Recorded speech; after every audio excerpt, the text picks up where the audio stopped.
September 26, 1944 dawned cold and gray over the Belgian countryside near Ericourt, where Corporal Lafayette Green Poole crouched inside his M4 Sherman tank, unaware that he would soon accomplish what military tacticians considered impossible. The air smelled of diesel fuel and damp earth as 3rd Armored Division prepared for another day of grinding combat against Germany's finest panzer units. Poole, a 21-year-old gunner from Odom, Texas, had joined the Army 2 years earlier with dreams smaller than survival. Yet fate had chosen him for something extraordinary. The Sherman tank, nicknamed In the Mood after the popular Glenn Miller swing tune, represented America's industrial might but suffered from a deadly reputation among its crews. German soldiers called them Tommy Cookers because they burst into flames when struck, while American tankers grimly referred to them as Ronsons after the cigarette lighter company's slogan, "Lights every time." Poole knew these statistics intimately. The Sherman's 75mm gun struggled to penetrate the frontal armor of Germany's Panther tanks beyond 500 yards, while the Panther's high-velocity gun could destroy a Sherman from over a mile away. The mathematics of armored warfare favored the Germans overwhelmingly, with kill ratios sometimes reaching 5 Shermans lost for every Panther destroyed. This grim calculus weighed heavily on Poole's mind as his tank commander, Sergeant Davis, ordered the crew forward into the rolling farmland east of Ericourt. 3rd Armored Division had been engaged in brutal combat throughout the Lorraine campaign, facing Field Marshal Hermann Balck's Army Group G in a desperate struggle for control of the approaches to Germany's western border. The Germans had committed their elite panzer brigades to this sector, determined to halt General George Patton's 3rd Army before it could breach the Siegfried Line. Poole's journey to this moment had been shaped by months of combat experience that transformed him from a nervous recruit into one of the division's most skilled gunners. Born in rural Texas during the depths of the Great Depression, he had learned to shoot as a child, developing the steady hands and keen eyesight that would serve him in combat. After enlisting in 1942, Poole endured months of training at Fort Knox, Kentucky, where instructors drilled tank crews in the coordinated ballet of armored warfare. The gunner's role required split-second decisions, intimate knowledge of ballistics, and the mental fortitude to engage enemy armor that outmatched his own vehicle in nearly every technical specification.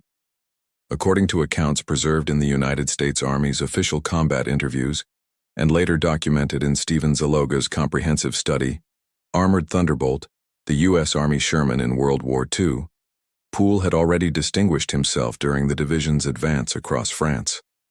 His accuracy with the Sherman's main gun had earned respect from his crew and officers alike, though none suspected he would soon demonstrate marksmanship that defied conventional military wisdom.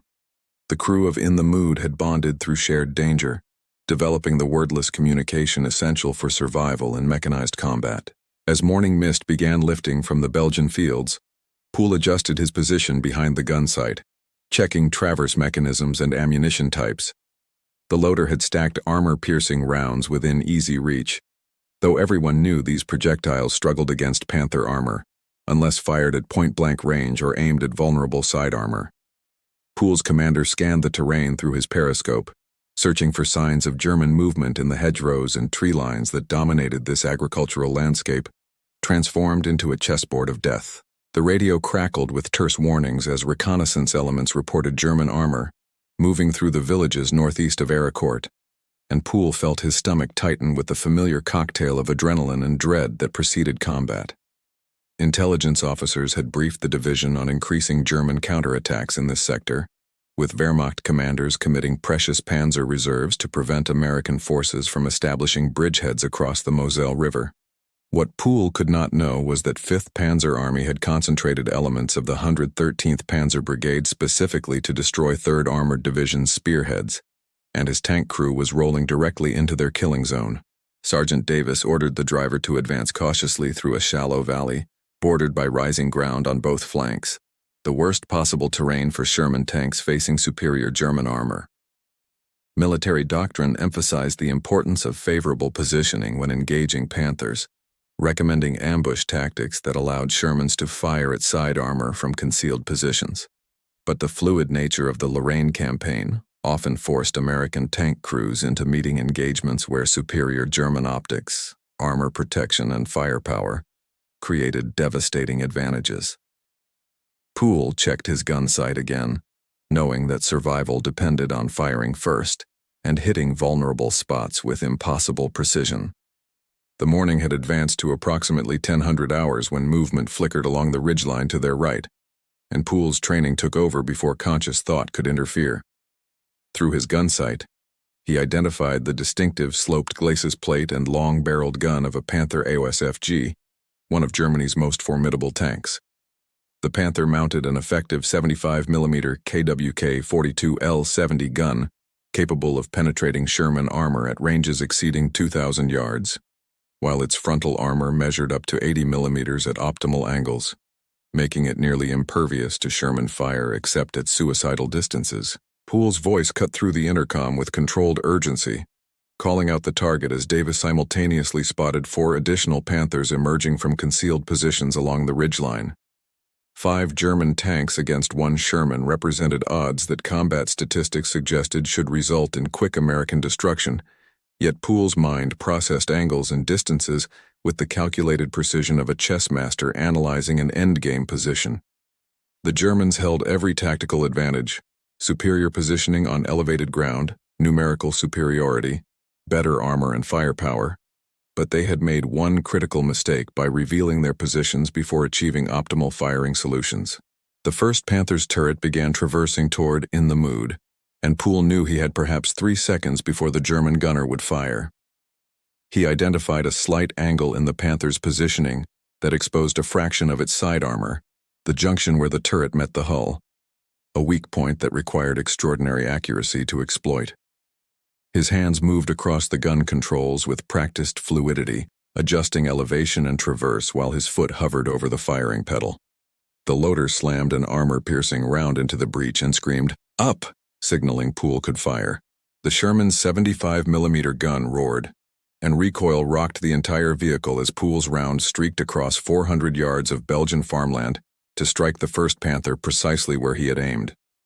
The projectile penetrated the turret ring and detonated stored ammunition inside the German tank, transforming it instantly into a funeral pyre that sent black smoke boiling into the morning sky. Poole's crew barely had time to register this success before the remaining 4 Panthers began traversing their guns toward the American tank, and Davis shouted for the driver to reverse while Poole was already selecting his second target. This engagement, later analyzed by military historians studying armored warfare tactics, demonstrated how skilled gunnery could momentarily overcome material disadvantages in combat. Poole's exceptional marksmanship allowed him to exploit the brief window of surprise his first kill had created, forcing the German tank commanders to reassess their tactical situation while he continued engaging targets. The second Panther commander made the fatal error of attempting to advance for a better firing angle, exposing his vehicle's side armor as it descended from the ridgeline. Poole's second shot caught this Panther in the sponson, penetrating into the crew compartment and causing catastrophic internal damage that killed the German crew instantly. 2 Panthers destroyed in less than 30 seconds represented shooting that exceeded normal combat expectations by an order of magnitude.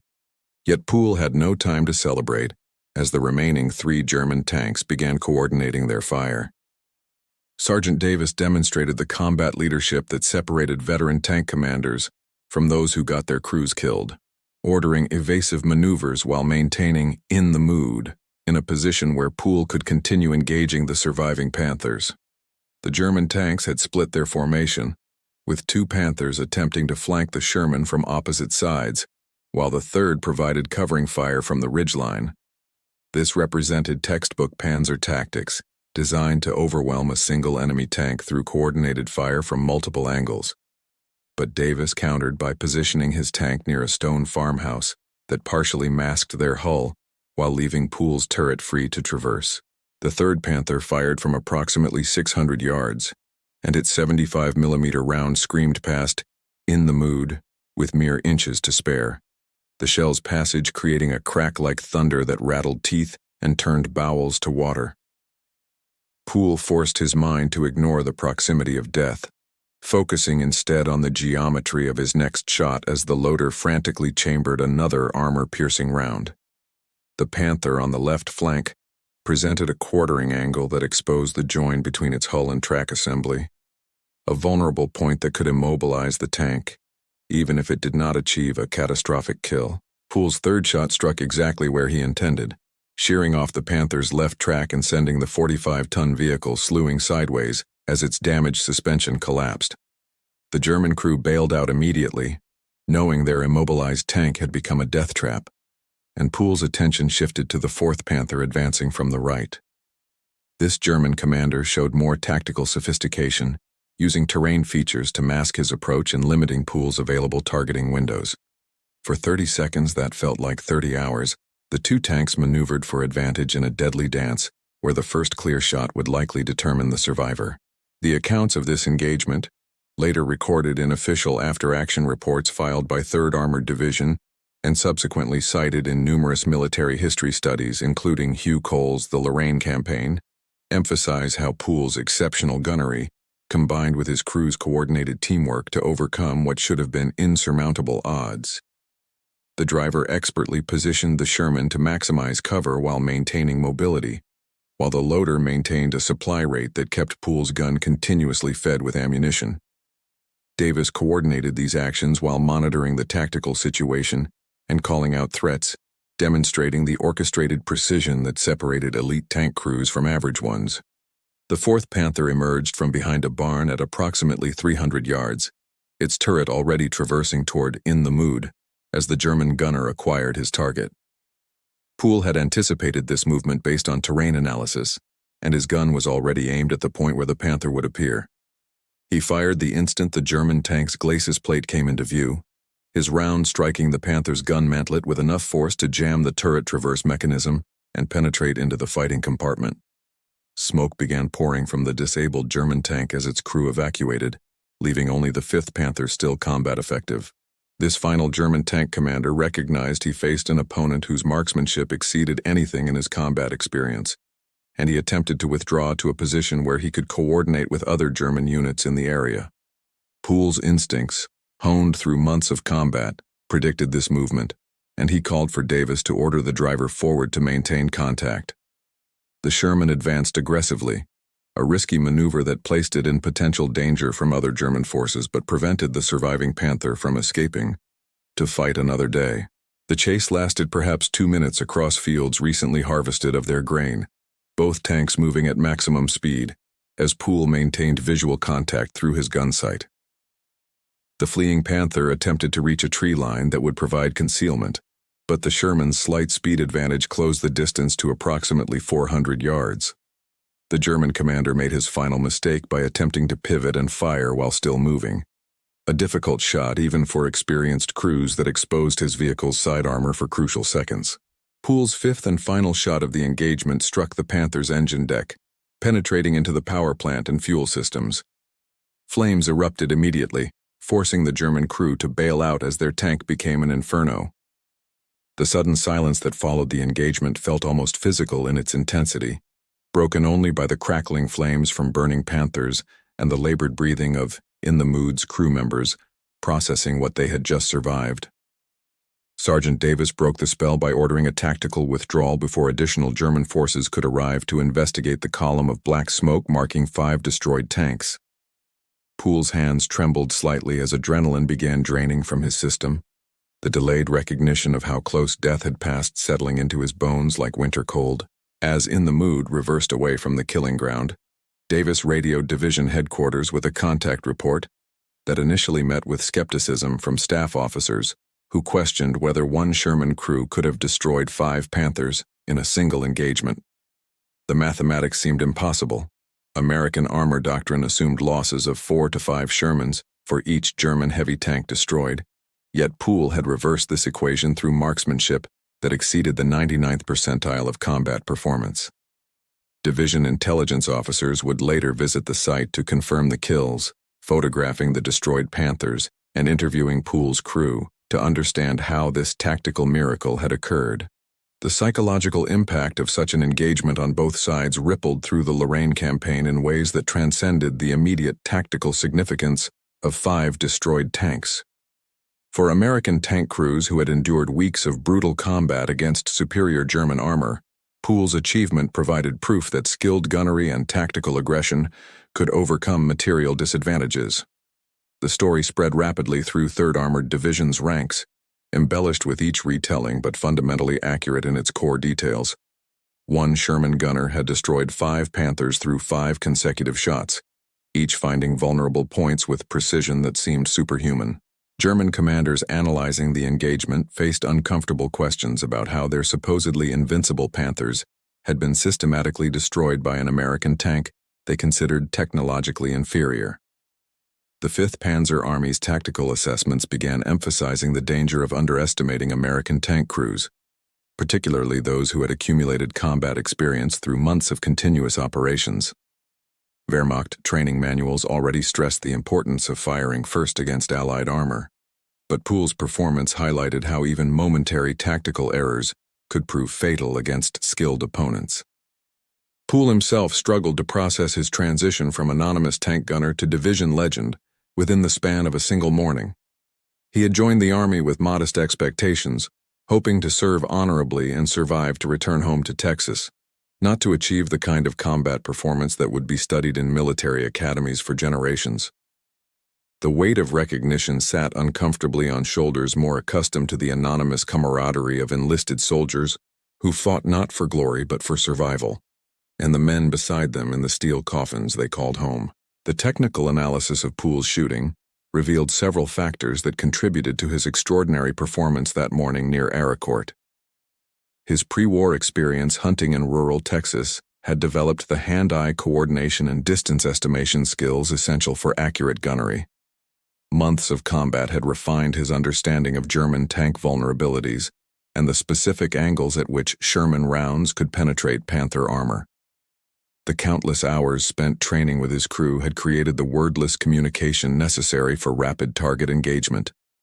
But beyond these measurable factors existed an ineffable quality of concentration and nerve that allowed Poole to perform with precision while death howled around him. Davis recommended Poole for immediate promotion and decoration, though military bureaucracy would delay formal recognition for months as the Lorraine campaign consumed attention and resources. 3rd Armored Division continued its grinding advance toward Germany's border, with Poole's crew participating in subsequent engagements that lacked the dramatic clarity of the 5 Panther engagement, but were no less dangerous. The daily reality of armored warfare involved long periods of mechanical maintenance, tactical repositioning, and exposure to artillery bombardment punctuated by brief moments of terrifying combat intensity. The broader strategic context of the September 1944 fighting in Lorraine demonstrates why individual actions like Poole's achievement carried significance beyond their immediate tactical impact. General Patton's 3rd Army had advanced rapidly across France during August, but the offensive stalled in autumn as German forces established defensive positions along pre-prepared fortifications and supply lines stretched to breaking points. Lafayette Green Poole's journey to that September morning began 21 years earlier in the small Texas community of Odom, located in the agricultural heartland of the southern United States, where cotton fields stretched to horizons broken only by occasional oil derricks punctuating the flat landscape. Born in 1923, to a family of modest means struggling through the Great Depression's economic devastation, Poole learned early the virtues of precision and self-reliance that would later save his life in Belgian fields half a world away from the red dirt of his childhood. His father worked intermittently in oil fields when employment could be found, while his mother maintained their household with the resourceful determination that characterized Depression-era survival. The young Poole developed shooting skills through necessity rather than sport, hunting rabbits and deer to supplement family meals, when money for store-bought food ran scarce. These expeditions across the Texas brush country taught him to estimate distances accurately, to compensate for wind and elevation, and to make first shots count when opportunities for second chances rarely materialized. The rifle became an extension of his consciousness, rather than merely a tool, creating muscle memory and hand-eye coordination that would transfer seamlessly to the mechanical gunnery controls of an M4 Sherman tank. Poole could not have imagined, while stalking game through mesquite thickets, that these skills would someday allow him to destroy 5 of Germany's finest tanks, in a battle that military analysts would study for decades. The attack on Pearl Harbor in December 1941 transformed American society overnight, converting a nation still divided about involvement in European wars into one committed totally to military mobilization. Poole enlisted in 1942 at age 19, motivated partly by patriotic fervor, but also by the practical consideration that military service offered steady employment and regular meals in a region where civilian opportunities remained limited. The Army assigned him to armored forces after aptitude testing revealed above-average spatial reasoning and mechanical comprehension, qualities essential for tank crew members who operated complex machines in combat conditions.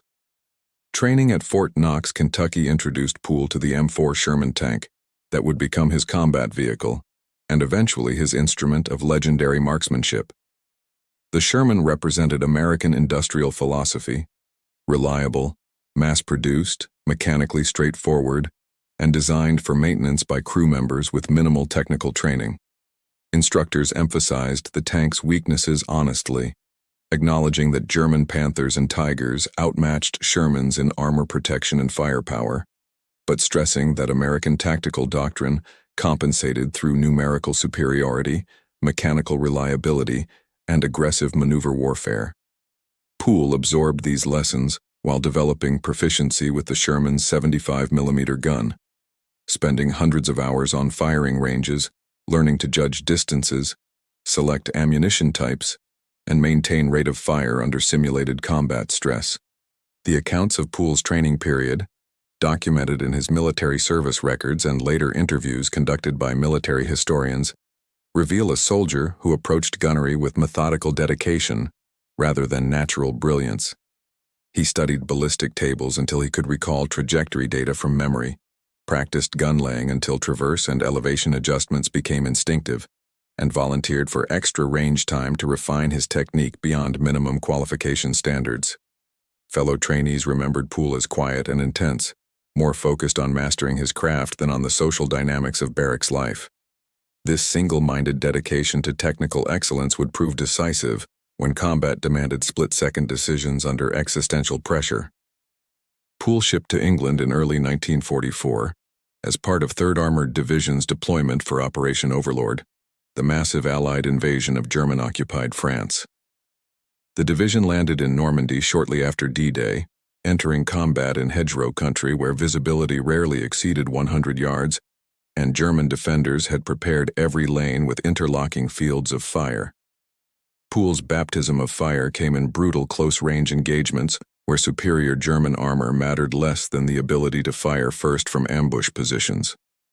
These early battles taught him the visceral reality of armored warfare, the smell of burning flesh when crew members failed to escape brewing up tanks, the sound of German armor-piercing rounds penetrating Sherman hulls with distinctive metallic cracks, the weight of responsibility when split-second decisions determined who survived and who died in flames.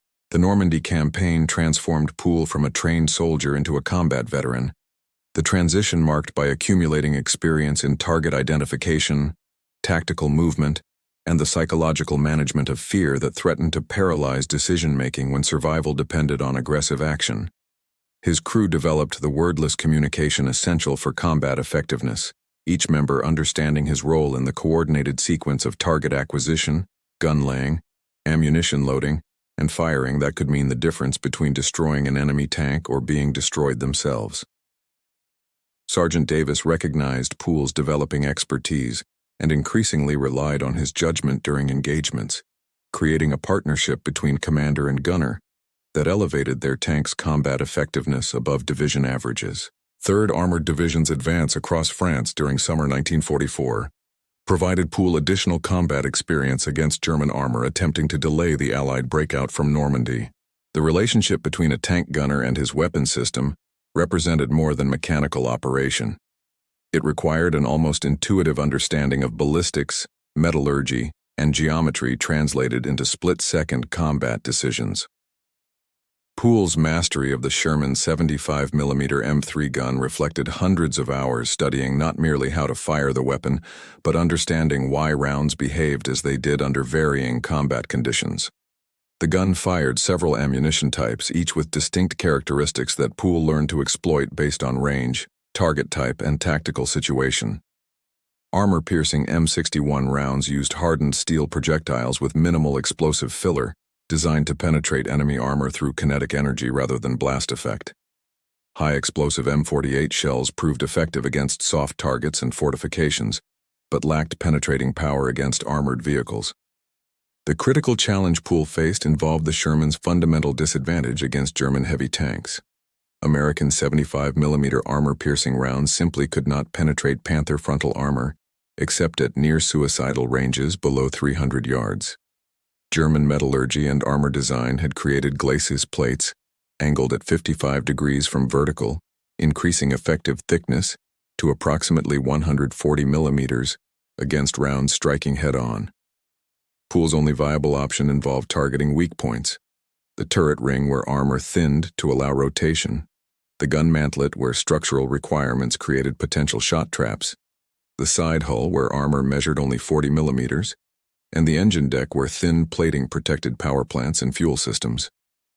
Hitting these vulnerable spots required precision that exceeded normal combat gunnery by substantial margins, particularly when both tanks were moving and German gunners were simultaneously attempting to destroy his Sherman. Poole's tactical education evolved through analyzing both successful and failed engagements throughout the Lorraine campaign. He studied destroyed American tanks to understand exactly where German rounds had penetrated, developing a grim catalog of lethal hits that informed his defensive positioning. He examined knocked-out Panthers and Tigers when opportunities arose, noting where American fire had achieved penetrations and where rounds had merely ricocheted off angled armor.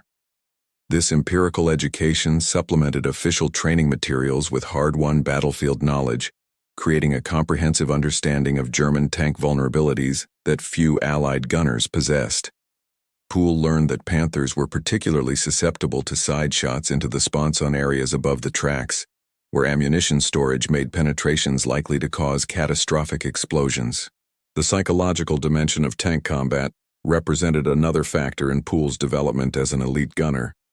The Sherman's reputation as a death trap was not mere rumor.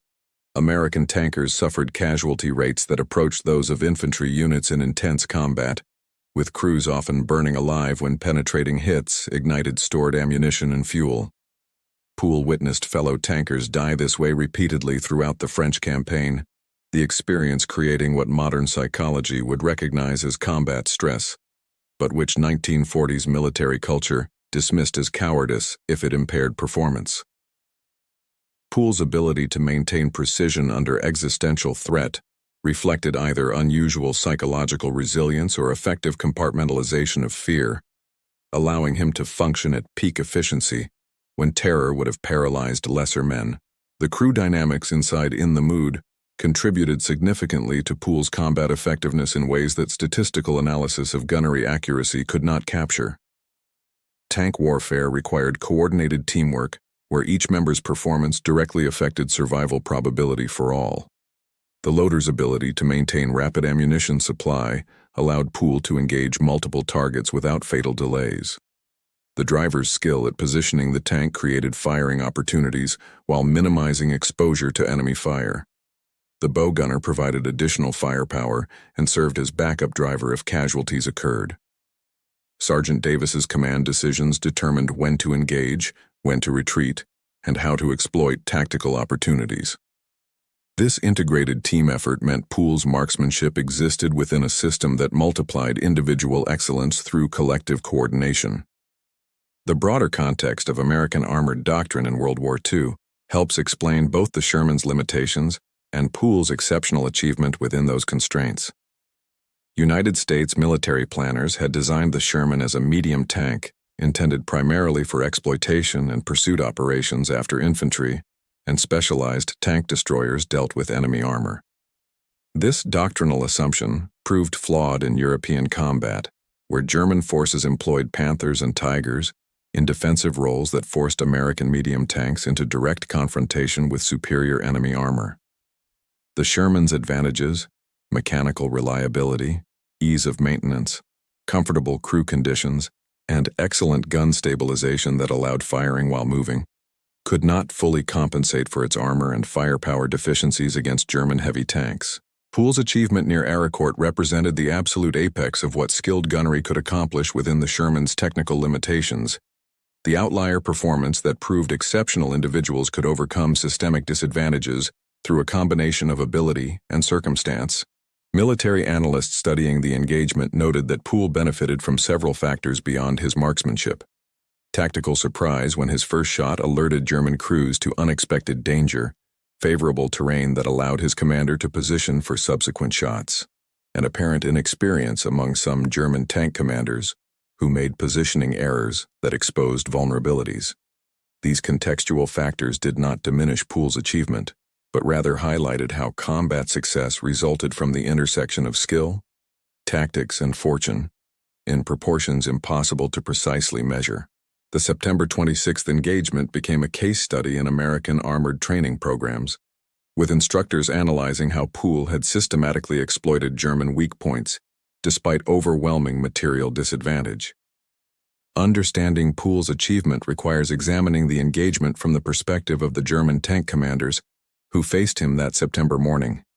Men who had expected routine destruction of an isolated American tank, but instead found themselves fighting for survival against an opponent whose marksmanship transcended their combat experience. The Panthers belonged to the 113th Panzer Brigade, a formation recently arrived in the Lorraine sector as part of 5th Panzer Army's counteroffensive designed to halt General Patton's advance toward the German border.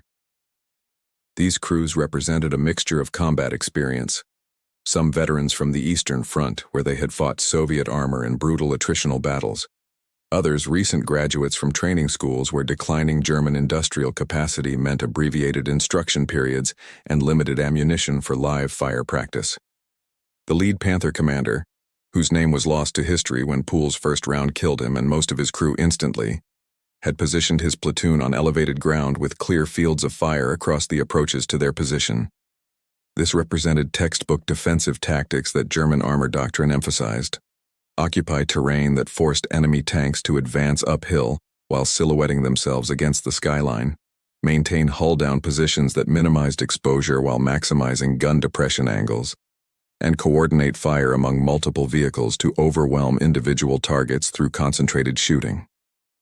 The German commander had every reasonable expectation that his 5 Panthers would destroy any American tanks that entered their engagement zone, based on both technical superiority and tactical advantage.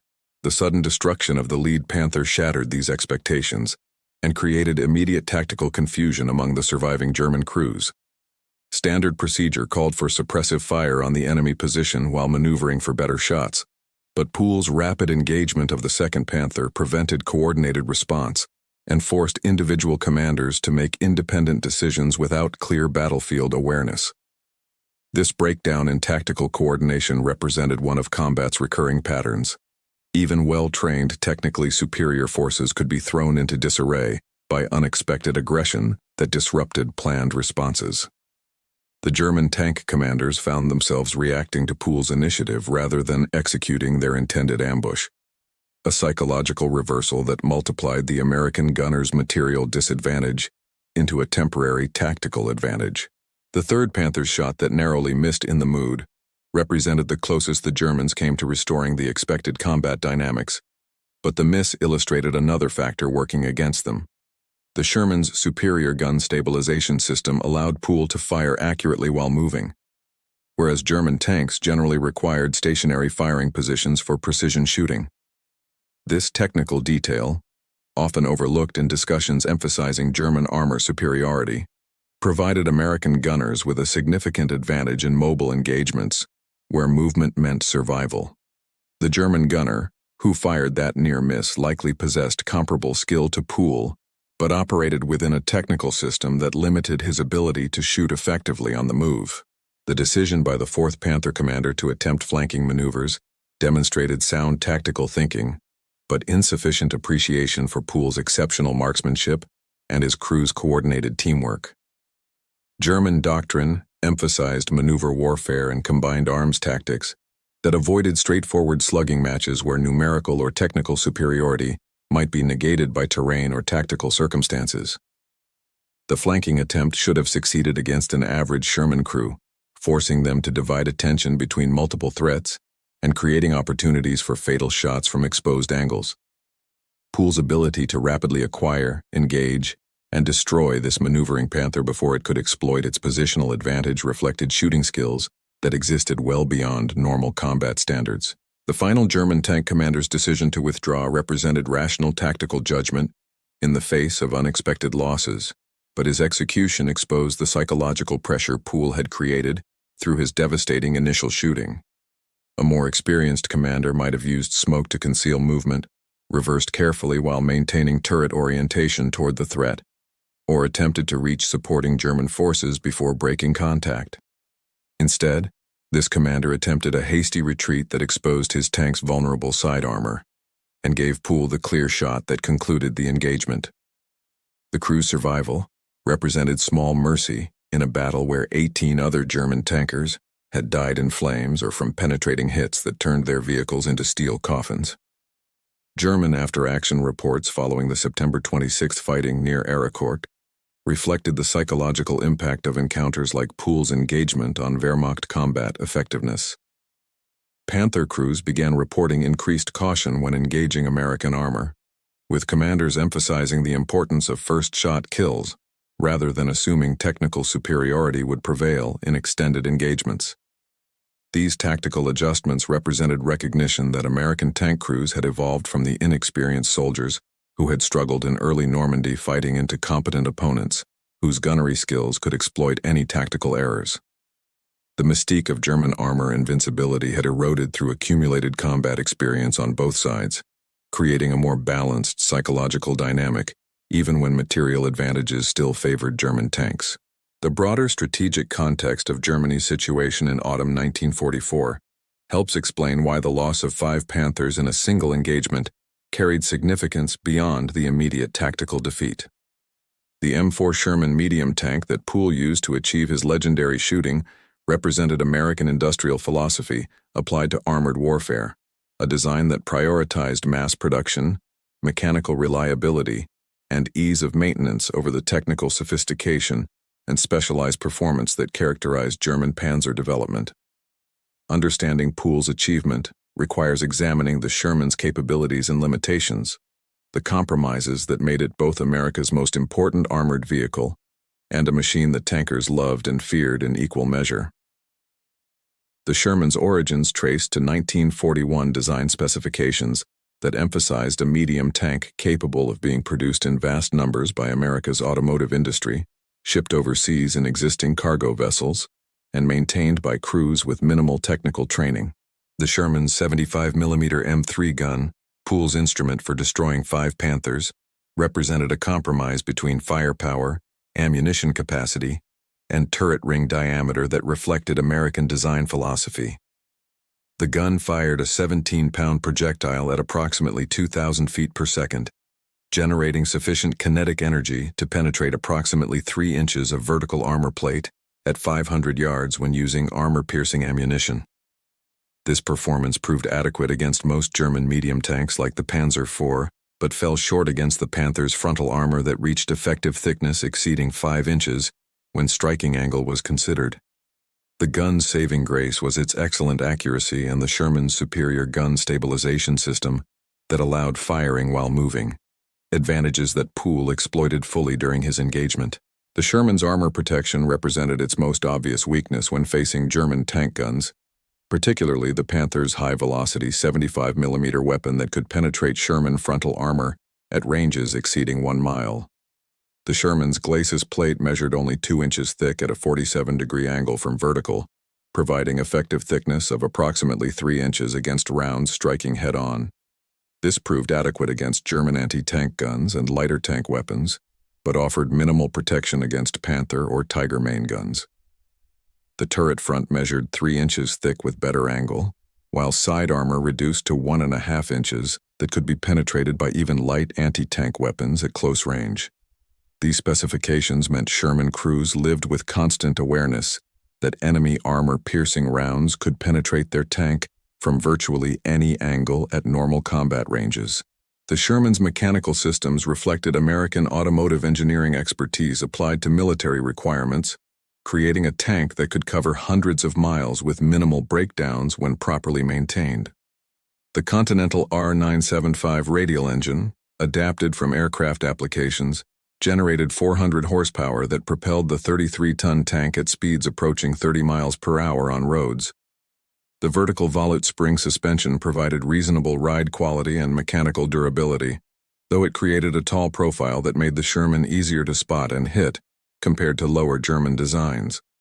The transmission featured 5 forward gears and 1 reverse, operated through mechanical linkages that required significant physical strength but proved reliable under combat conditions. This mechanical reliability meant Sherman crews rarely experienced the transmission failures and engine problems that plagued German heavy tanks, though this advantage provided cold comfort when facing superior enemy firepower. The Sherman's most dangerous characteristic from crew perspective was its tendency to catch fire when penetrated, earning the grim nicknames that reflected tankers' dark humor about their chances of survival. American designers had initially mounted ammunition storage in sponsons beside the driver and bow gunner, locations that proved catastrophically vulnerable to penetrating hits that ignited stored rounds and created unstoppable fires. Later, Sherman variants incorporated wet stowage systems that surrounded ammunition with water glycol jackets, significantly reducing fire risk, but many tanks still featured the older, dangerous arrangement. Poole's Sherman utilized wet stowage, providing him slight survival advantage if hit. Though the crew remained acutely aware that any penetrating round could kill them through blast effects, spalling, or fire ignition of the tank's gasoline fuel, the crew conditions inside a Sherman during combat reflected the confined, disorienting environment where Poole performed his marksmanship. The gunner's position placed him on the right side of the turret, hunched over the gun sight with his hands on traverse and elevation controls and his foot on the firing pedal. The loader worked directly behind him in the cramped turret space, manhandling 17-pound rounds from storage racks into the gun breech while avoiding Poole's recoil movements. The tank commander stood in the turret center, head in the cupola hatch when tactical situation allowed, otherwise buttoned up with limited visibility through periscopes. The driver and bow gunner occupied the hull front, controlling the tank's movement while maintaining their own weapons and monitoring instruments. Combat actions occurred in this cramped, noisy, exhaust-filled environment where communication depended on intercom systems that often failed from vibration or battle damage. The guns firing inside the enclosed turret created concussive blast that could rupture eardrums if crew members forgot to open their mouths, while the smell of cordite mixed with diesel fumes and human sweat in an atmosphere that could swing from freezing to suffocating depending on external temperature and whether hatches were open or closed. The immediate aftermath of Poole's September 26th engagement saw his achievement ripple through 3rd Armored Division and eventually into broader American military consciousness as commanders recognized the exceptional nature of his marksmanship. Sergeant Davis submitted a detailed after-action report documenting the engagement, including precise locations of destroyed Panthers, estimated ranges for each shot, and timeline reconstruction based on crew member recollections. Division intelligence officers initially questioned whether 5 Panthers could have been destroyed in such rapid succession by a single Sherman, but battlefield investigation confirmed the kills and verified that no other American units had engaged in that sector during the relevant time frame. The 5 burned-out Panther hulks, positioned exactly where Davis's report indicated, provided incontrovertible evidence that something extraordinary had occurred in those Belgian fields. Poole's formal recognition came through military channels that moved with bureaucratic slowness, even as his reputation spread through informal soldier networks with lightning speed. Davis recommended him for the Distinguished Service Cross, America's second-highest decoration for valor, citing extraordinary heroism in action against superior enemy forces. The recommendation worked through division headquarters to corps and army levels, accumulating endorsements from officers who recognized that Poole's achievement transcended routine combat performance. However, the decoration would not be formally approved and presented until months later, after 3rd Armored Division had fought through the Battle of the Bulge and crossed into Germany itself. Military bureaucracy in wartime prioritized operational requirements over ceremonial recognition, though Poole's actions had already secured him lasting fame among the men who fought alongside him. The story of one Sherman destroying 5 Panthers spread throughout Third Army and eventually reached Supreme Headquarters Allied Expeditionary Force, where staff officers studied the engagement for tactical lessons applicable to broader armored operations. The engagement demonstrated that skilled American tank crews could defeat technically superior German armor through superior gunnery, aggressive tactics, and exploitation of enemy positioning errors. This knowledge boosted morale among Sherman crews who had endured months of combat against Panthers and Tigers that outmatched their vehicles in armor protection and firepower.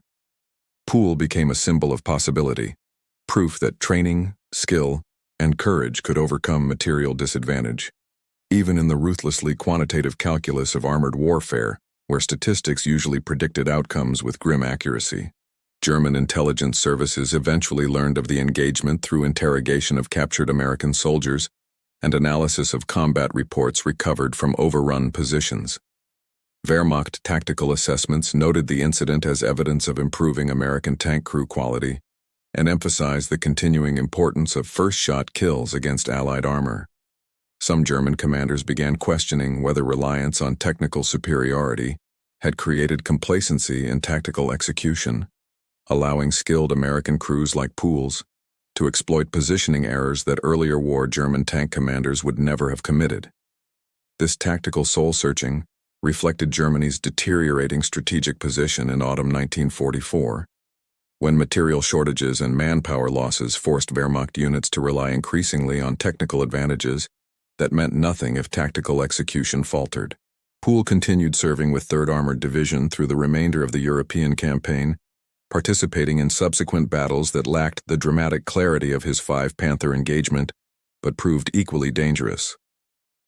The division fought through the brutal Hürtgen forest battles in autumn 1944, where dense vegetation and German defensive positions neutralized American armor advantages and created infantry-dominated combat of exceptional savagery.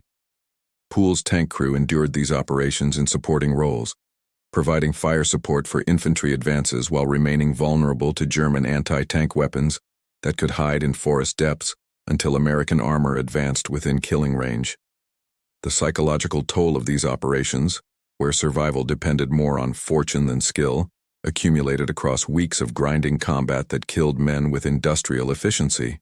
The German Ardennes offensive in December 1944, remembered as the Battle of the Bulge, pulled 3rd Armored Division north to help contain Wehrmacht forces attempting to split Allied armies and capture the vital port of Antwerp.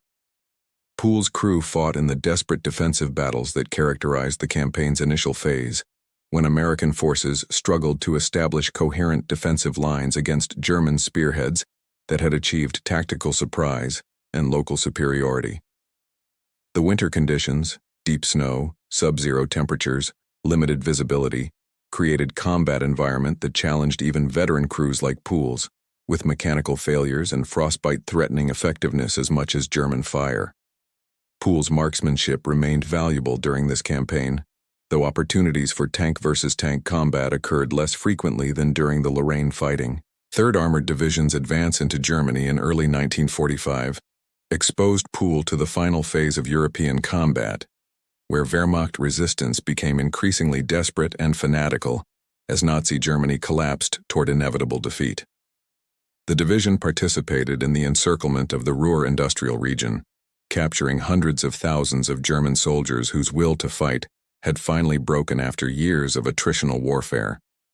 Poole witnessed the liberation of concentration camps, experiences that provided horrifying context for why the war had been necessary, despite its terrible cost in lives and suffering. These encounters with Nazi atrocities reinforced for many American soldiers, including Poole, that their sacrifices served purposes transcending national interest or military glory. The formal presentation of Poole's Distinguished Service Cross occurred in spring 1945, after Germany's surrender, but before the division's scheduled redeployment to the Pacific Theater for the invasion of Japan. The ceremony took place in occupied Germany, with Division Commander Major General Maurice Rose, who had been killed by German fire during March operations, posthumously honored alongside Poole and other decorated soldiers. Poole received his medal with characteristic modesty, deflecting credit to his crew members and expressing discomfort with attention that singled him out from fellow soldiers who had fought with equal courage if less spectacular results.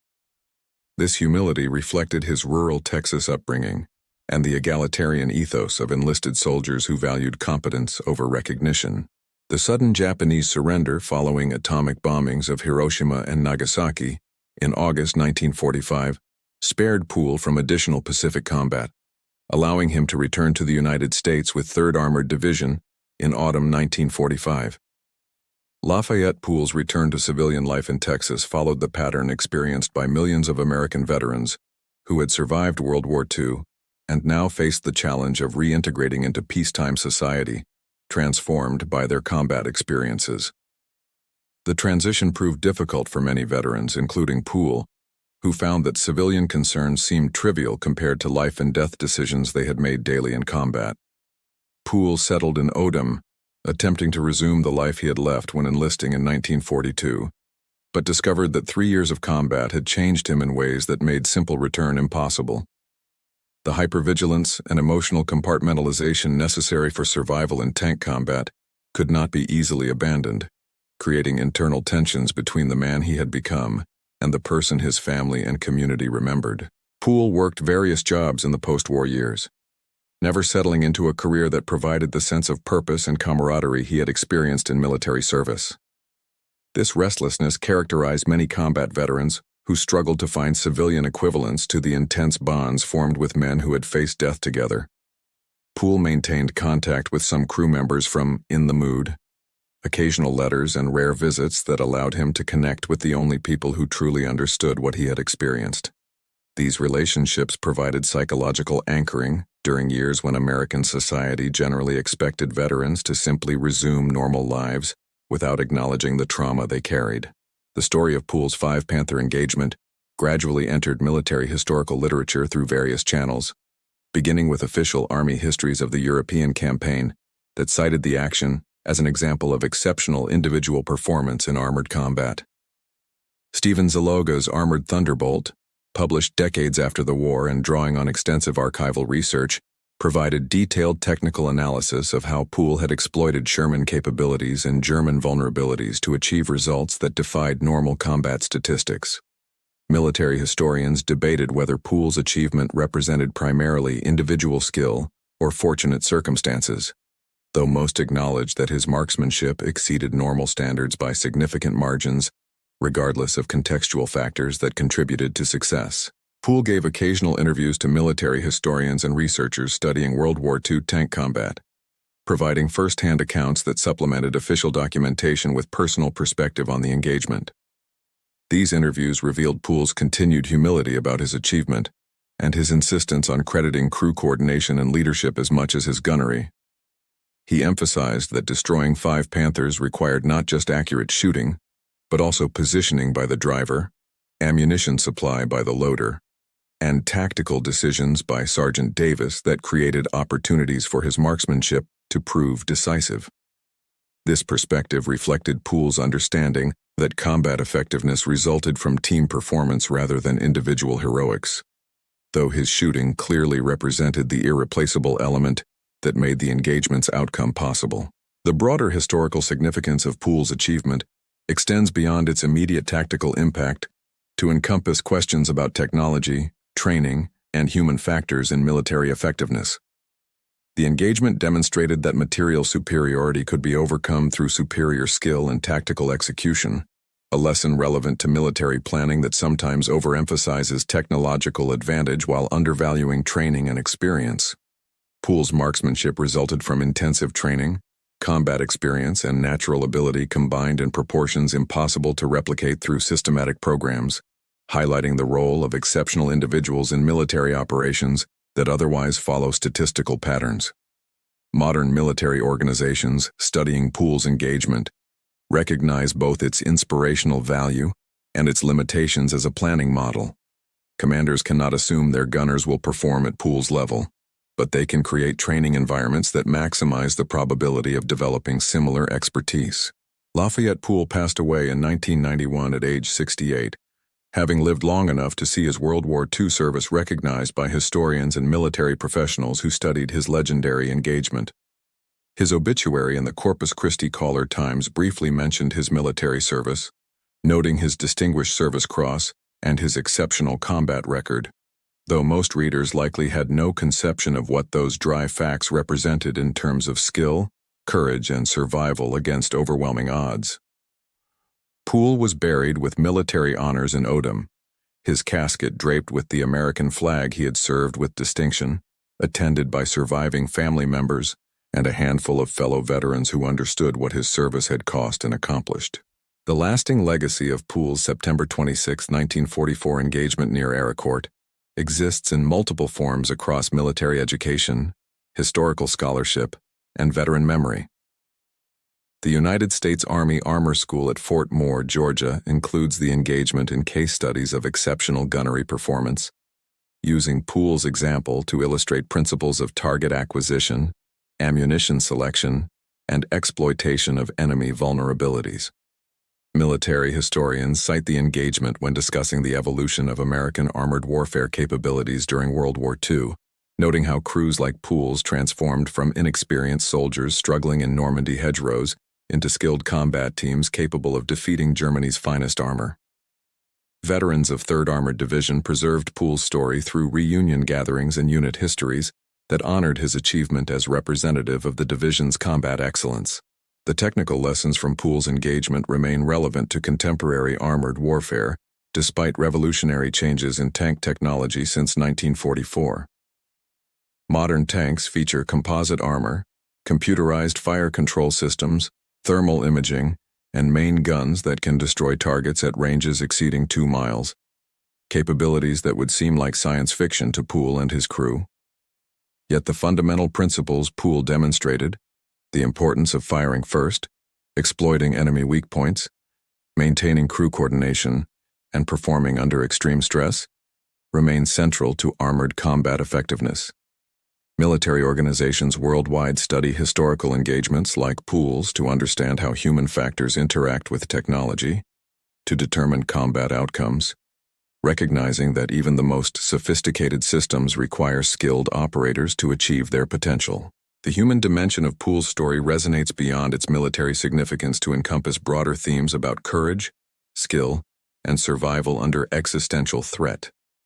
Poole faced death repeatedly during his combat service, experiencing fear and trauma that marked him permanently, while demonstrating resilience and competence under pressure that saved his life and his crew's lives.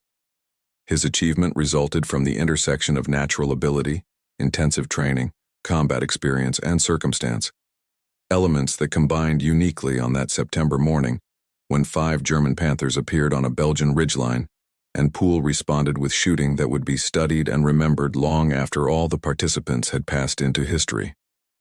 The story serves as a reminder that within vast mechanized conflicts involving millions of soldiers and unprecedented industrial violence, individual human beings made decisions and took actions that altered outcomes in ways both large and small, their courage and skill mattering despite the overwhelming scale of the forces contending around them. Lafayette Green Poole's 5 shots that destroyed 5 Panthers in rapid succession represented the absolute peak of what one Sherman tank gunner could accomplish within the constraints of his vehicle's limitations and the chaos of armored combat. His achievement has inspired generations of American tank crews, provided case study material for military educators, and earned him a permanent place in the history of armored warfare. The farm boy from Odom, Texas, who joined the Army hoping simply to serve and survive had become, through a combination of skill, training, and courage, a legend whose story would be told as long as people studied warfare and honored those who fought with exceptional valor. His marksmanship that morning near Aracourt proved that even in industrialized warfare dominated by machines and statistics, individual human excellence could still achieve the impossible and change the outcome of battle through 5 perfect shots fired in the space of minutes that felt like eternity.